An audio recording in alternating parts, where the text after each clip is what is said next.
I went from being the girl no one confessed to having a boy make 100 paper cranes just to prove his love was real. But here's what nobody tells you about saving someone's life. Sometimes they end up saving yours right back. And when I pushed him away to protect his future, I had no idea he'd spend 6 months planning the most devastating comeback I never saw coming.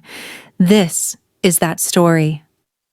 Before we start, if you're here for slow burn romance that actually burns, for love that protects instead of possesses, and for the kind of chemistry that makes your chest ache, subscribe and hit that bell.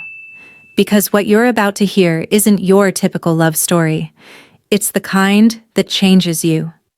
Isadora Chen had one unbreakable rule: never be the first to care. It wasn't always like this. At 12, she'd been bold. The kind of girl who confessed her feelings to Daniel Park during recess. He smiled. Actually smiled, then told her he thought of her as a sister. The next week, he was dating her best friend. But wait, that wasn't even the worst rejection. At 14, she tried again.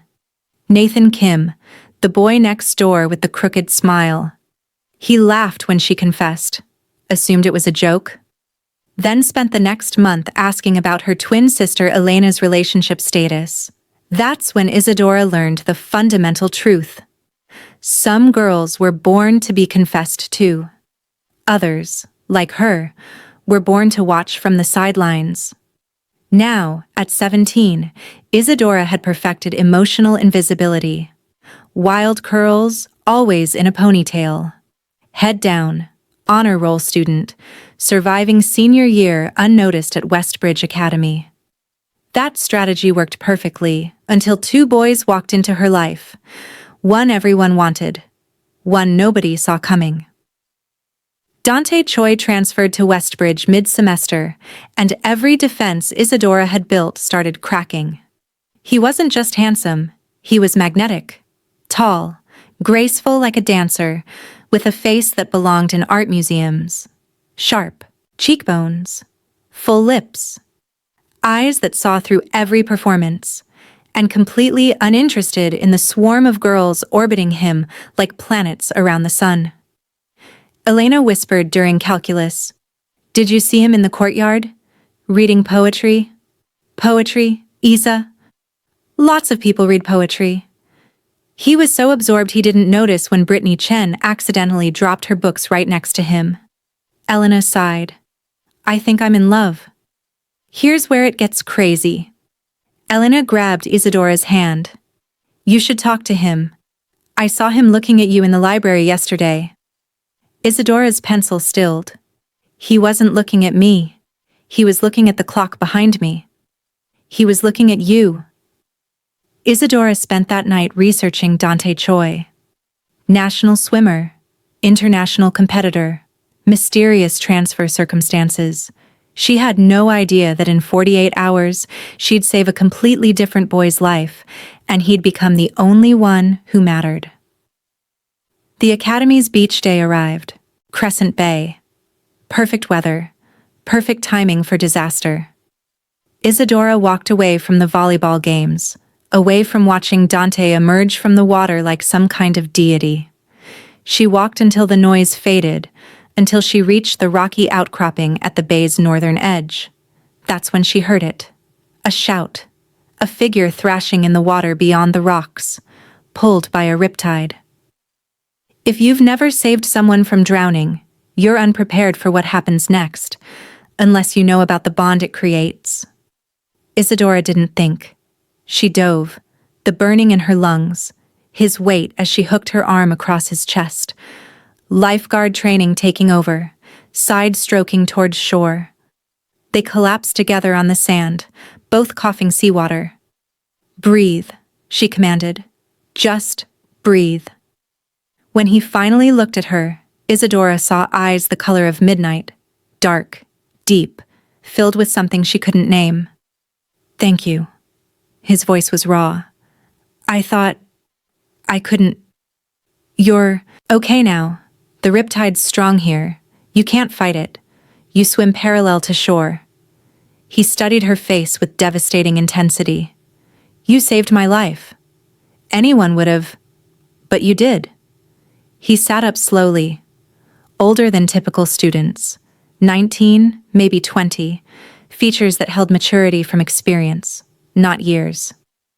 I'm Kwan Taesung. Isadora, Isa. Isadora. He tested her name like something precious. I won't forget this. I won't forget you. Before Isadora could respond, her sister appeared with lifeguards and a crowd. In the chaos, Taesung vanished. She thought she'd never see him again. She was so wrong. Monday morning, homeroom chaos. Mrs. Patterson smiled. Please welcome Kwan Taesung to Westbridge Academy. Isadora's backpack hit the floor. Taesung emerged from the crowd in a Westbridge uniform, looking nothing like the drowning boy. Hair styled, expression composed and distant. Those midnight eyes surveying the classroom. When his gaze landed on Isadora, something flickered. Recognition, surprise, something softer. You can sit there, Taesung. Mrs. Patterson pointed to the empty desk directly in front of Isadora's. Of course. As he settled in, he turned slightly. Hello, Isadora. Every head swiveled toward her. You know each other? Elena whispered, delighted. Marcus Chen leaned forward. Dude, you're the girl who saved him. That's so romantic. It wasn't romantic, Isadora said firmly. It was basic water safety. But here's what Isadora didn't know. Taesung watched her constantly. Not obviously, not creepily, but she felt his attention like a physical weight, tracking her movements through hallways and classrooms. When the bell rang, he turned in his seat, giving her his full attention. I didn't know you were a student here. Senior year. You? Senior as well? Though I'm older. 19. I'm retaking my university entrance exams. No shame, just honesty. I failed them last year. Family. Complications. Family complications. That phrase would come back to haunt both of them, because Taesung's father wasn't just difficult, he was dangerous. And he was watching. Would you like to eat together? Taesung asked. I owe you a meal. Several meals, actually. You saved my life. Every cell in Isadora's body screamed yes. But then she saw Elena hovering nearby, saw other girls watching Taesung with barely concealed hunger, remembered her rule. Never be the first to care. That's okay, she said lightly. Like I said, anyone would have helped. Something shuddered behind Taesung's eyes. Of course, thank you anyway. He left with other boys, and Isadora told herself she'd made the right choice. Elena dropped into the desk beside her. Are you insane? He basically asked you on a date. It wasn't a date. It was gratitude. Isa.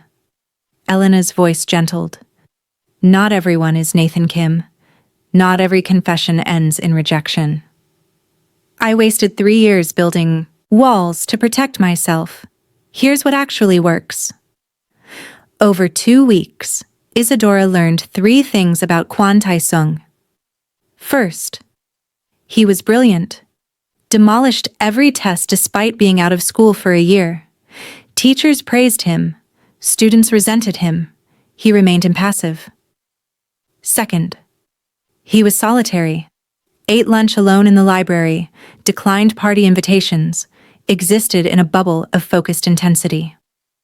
Third, he watched Isadora constantly. It's getting weird, Elena observed. He looks at you like you're the only person in the room. He's probably just awkward. New school, language barrier. His English is better than mine, and I was born here. Elena linked their arms. Isa, what are you afraid of? Everything. But fear wasn't going to save Isadora from what happened next, because Taesung kept appearing in her carefully ordered world, starting with the library.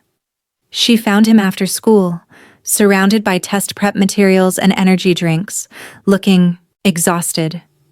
You should take breaks, she said before she could stop herself.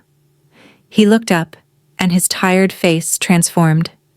Isadora. The way he said her name, like a prayer, like relief, made something in her chest constrict. Sorry, I didn't mean to interrupt. You're not interrupting. He gestured to the empty chair. Please. She sat. How's the studying going? Slowly. Taesung rubbed his eyes.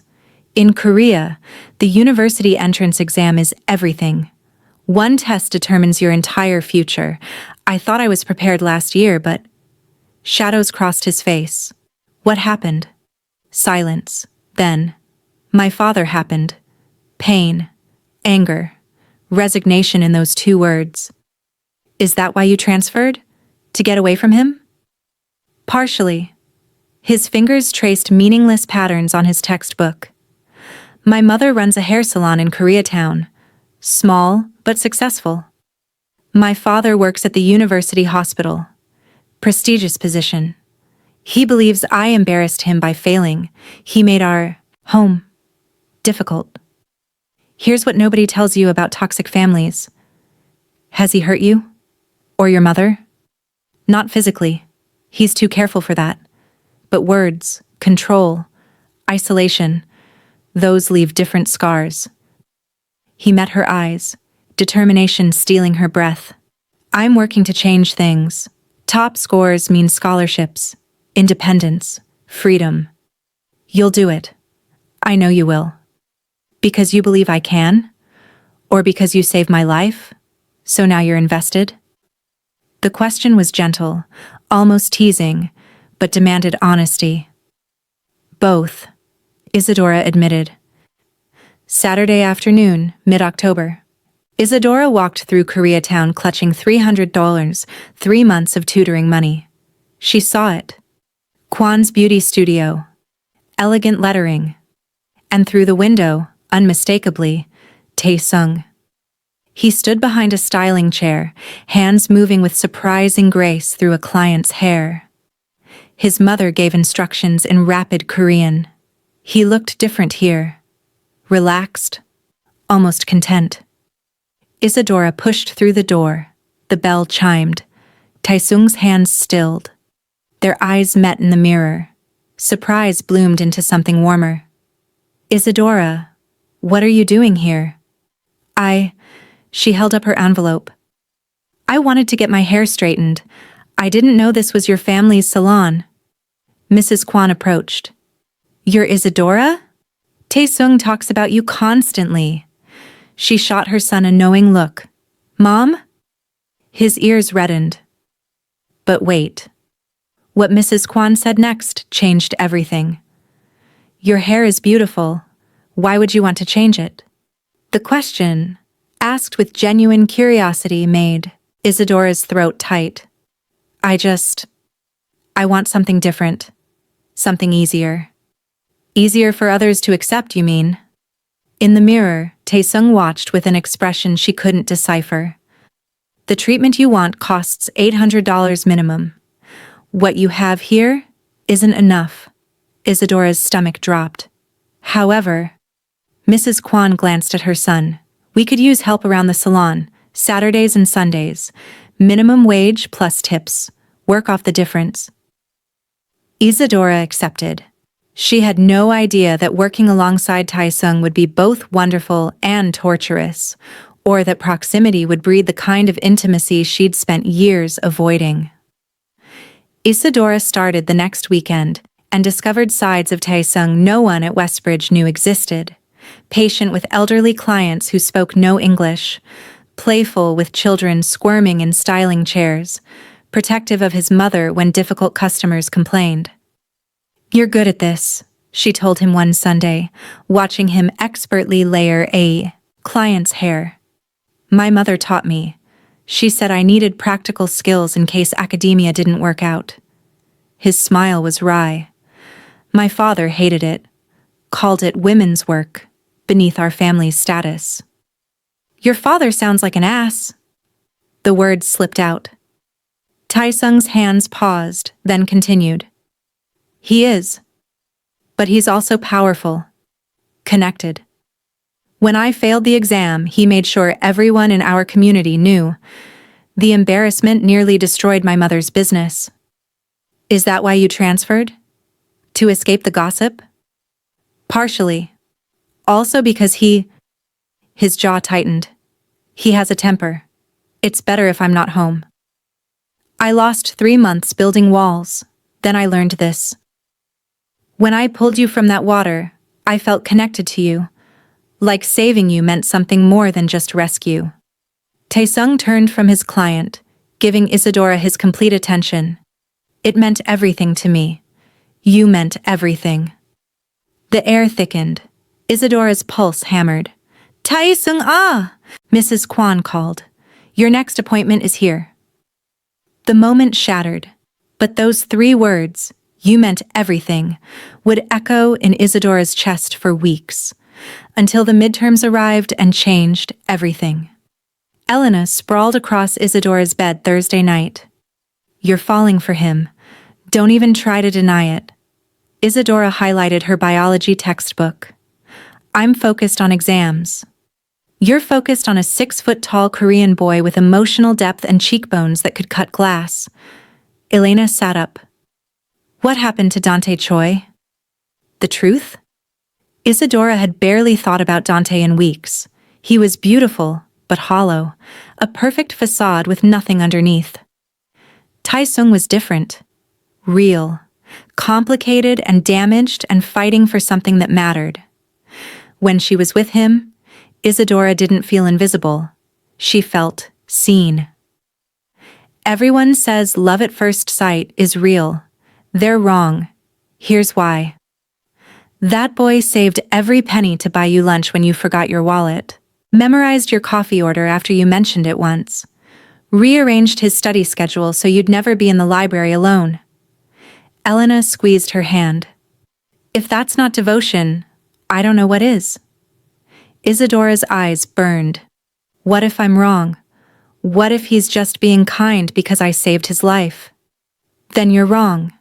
But at least you tried. At least you felt something real. Elena's voice turned fierce. Be brave, Isa. Just this once. The next morning, midterm results posted.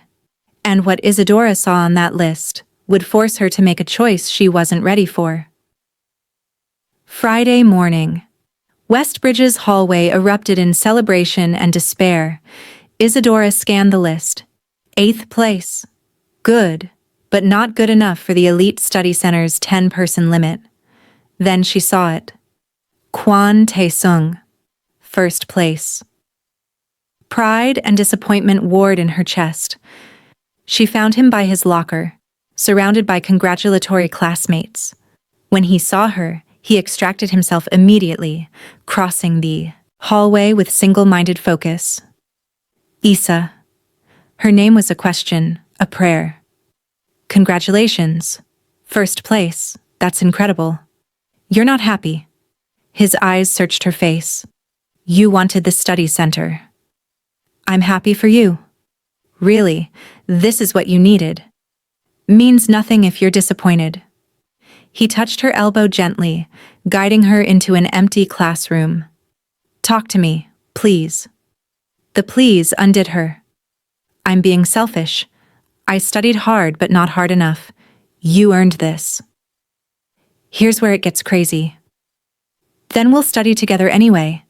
The elite center isn't the only path. Taesung moved closer. She caught his cologne, something clean and masculine that made her dizzy. Besides, if I'm being honest, half my motivation was impressing you. What? You saved my life, Isadora. The least I could do was make that life worth saving. His voice dropped, intimate and raw. Everything I've done since that day has been for 2 purposes: proving myself to my mother and becoming someone worthy of your attention. Her breath caught. You don't need to prove anything to me. Don't I?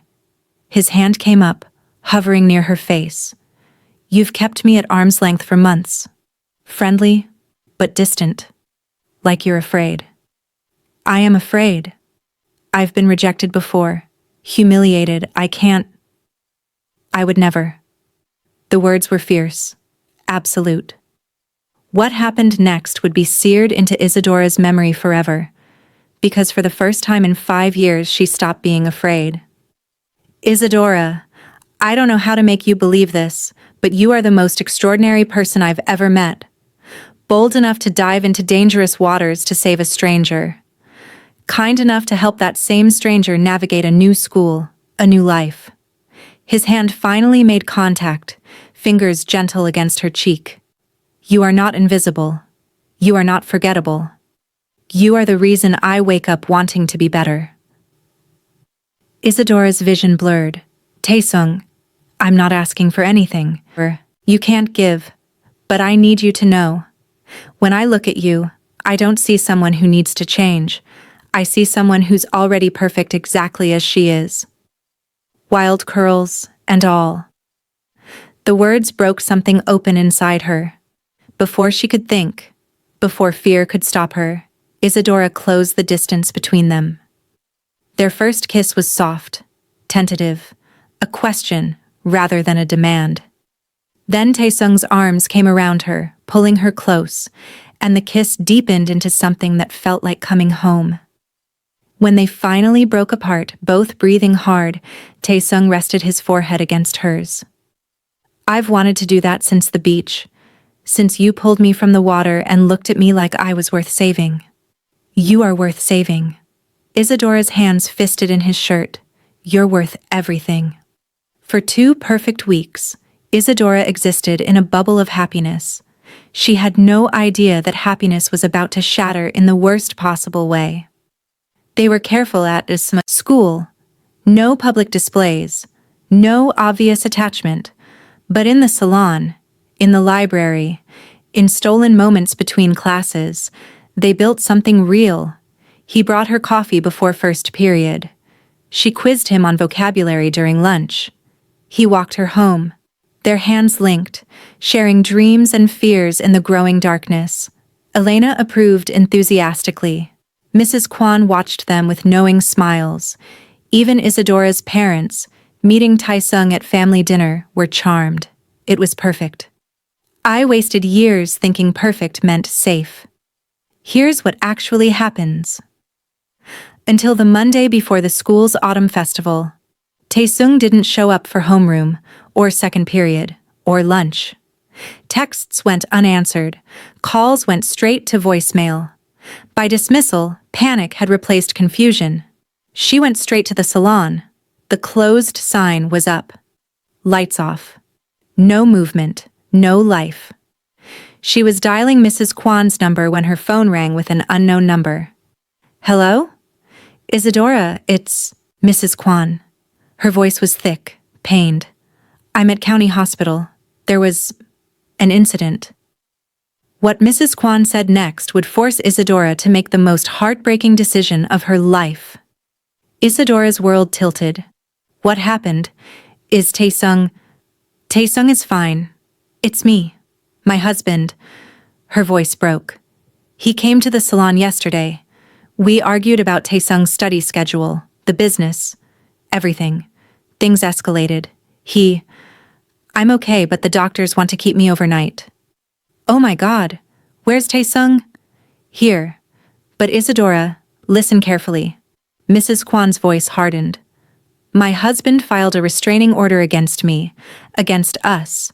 He's claiming I'm mentally unstable, an unfit mother. He's using his connections at the hospital to build a case. No. We're leaving Los Angeles. Tonight. Once I'm discharged. My sister lives in San Francisco. We'll stay there until the legal situation resolves. You can't just leave. Taesung's exams. His future. His future is staying out of his father's reach. Dr. Kwan is respected, powerful.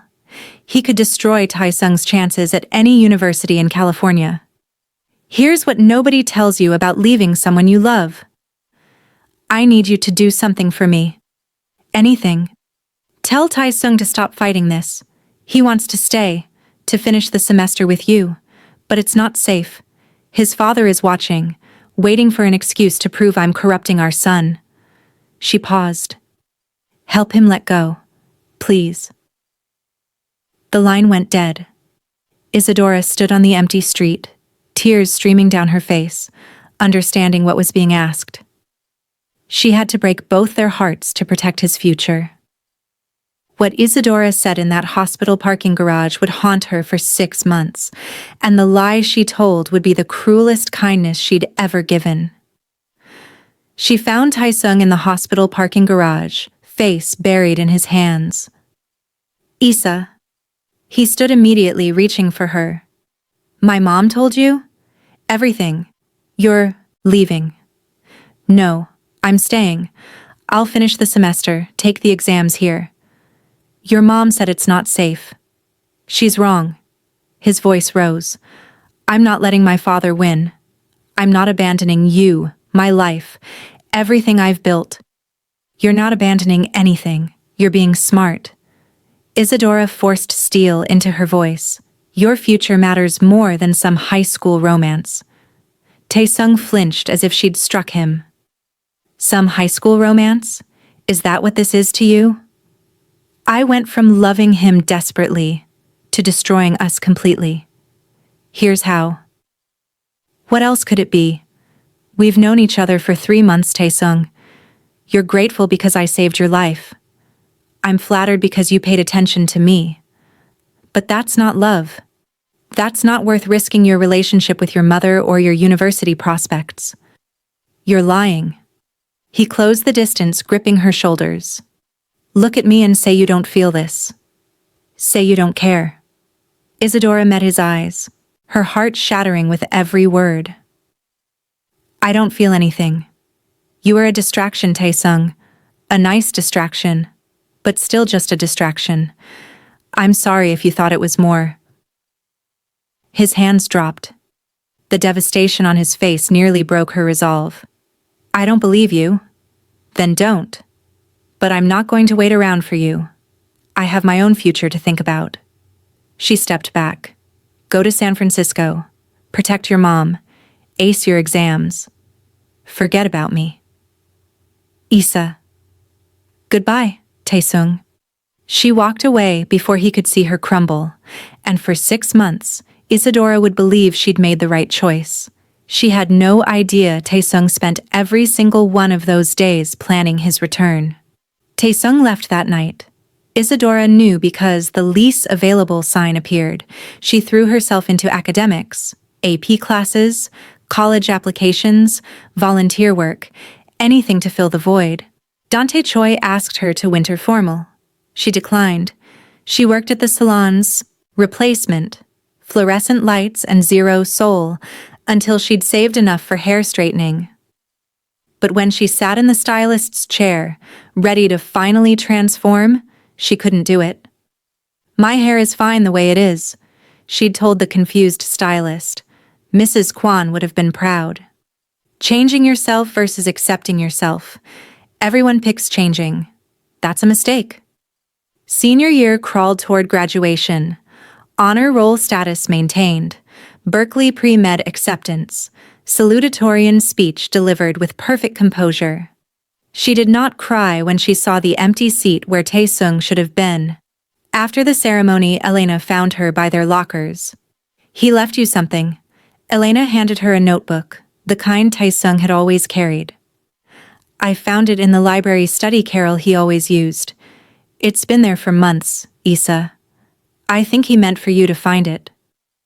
What Isadora found inside that notebook would change everything she thought she knew about that parking garage conversation. With shaking hands, Isadora opened the cover. The first page held a photograph, the two of them at the salon, her head thrown back in laughter, his eyes on her with undisguised adoration. The second page, for Isadora, who saved my life in more ways than one. The rest was filled with notes, not academic ones, observations, memories, feelings in both Korean and English. Today she helped Mrs. Park choose a new style. She has such patience, such kindness. I wanted to kiss her in the middle of the salon. She doesn't see her own beauty, the way her curls catch sunlight, The way her eyes light up when she understands a difficult concept. She's extraordinary. I told her I'm working to become worthy of her. The truth is, I'll never be worthy. But I'll spend my life trying. Page after page of devotion. Love so pure it hurt to read. And on the final page, I know why you pushed me away. I know you thought you were protecting me. Maybe you were. Right. But Isadora, hear this. You are not a distraction. You are not forgettable. You are the reason I survived my father's cruelty, my failures, my deepest fears. But wait, there's more. Wherever I am, whatever I become, I will carry you with me. Thank you for saving my life. Thank you for showing me what love should feel like. I hope someday you'll forgive me for not fighting harder to stay. Taesung. Isadora clutched the notebook to her chest and finally let herself break. 3 weeks later, Isadora would return to the beach where everything began. She had no idea Taesung had been waiting for that exact moment for 6 months. 3 weeks later, Crescent Bay, sunset painting the water gold and crimson. Isadora came here often now, to the spot where everything began, tide out. Beach empty except for gulls and memories. I wondered if I'd find you here. Isadora spun around. Taesung stood 20 feet away, jeans and a simple button-down, hair longer. Then she remembered. He looked older, more grounded, but his eyes held the same intensity. How? Her voice failed. You're supposed to be in San Francisco. I was. I took the exams there, applied to Berkeley and Stanford, got into both. He moved closer, slowly, as if approaching something precious and fragile. I'm enrolled at Berkeley for fall, pre-law, with a focus on family advocacy. Turns out nearly losing my mother to an abuser's legal manipulations gave me purpose. Taesung. Tears spilled down Isadora's cheeks. I'm so sorry. What I said that day was necessary. I understand that now. He stopped just beyond touching distance. My mom needed me focused, not heartbroken and distracted. We built our case, got the restraining order reversed, established legal independence from my father. It took months, but we won. His voice softened. She asks about you constantly. She wants you to know the salon's reopening next month, and that your job is waiting. I want it. I want... Her voice broke. I read your notebook. Every word. Taesung. I didn't push you away because I didn't care. I pushed you away because I cared too much. I know. He finally closed the distance, hands cupping her face with devastating gentleness. I know, Isa. And I forgive you. I forgave you the moment I left because I understood what you were sacrificing. I love you. The words tumbled out desperately. I loved you then. I love you now. I never stopped. He kissed her before she could finish. And what he pulled from his pocket next would prove exactly how much those 6 months apart had meant to him. The kiss felt like resurrection, like every broken piece of her heart realigning. His arms wrapped around her waist, lifting her slightly, and Isadora clung to him like he might disappear if she loosened her grip. When they finally broke apart, both breathing hard, Taesung pressed his forehead to hers.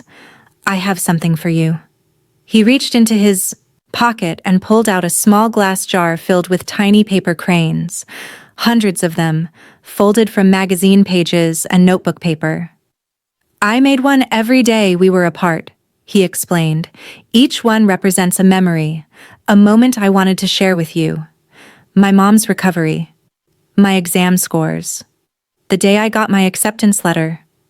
The first time I laughed after leaving you. His thumb brushed away her tears. I was going to mail them, but I decided to wait. To bring them to you myself when I could finally do this right. Do what right? Here's what nobody tells you about real love. This. Taesung took her hand, expression serious and tender. Isadora Chen. You saved my life on this beach last spring. but you've been saving me every day since. With your kindness, your strength, your unwavering belief that I could be more than my failures.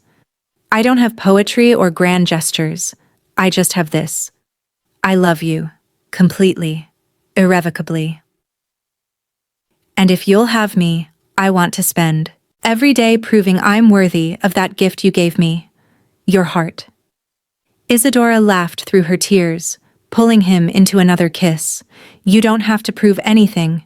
You already are worthy. You've always been worthy. So that's a yes? That's a yes. To everything. To us. To the future. To all of it. Around them, the sun dipped below the horizon, and there, on the sand where they'd first met, they held each other and planned their shared tomorrow.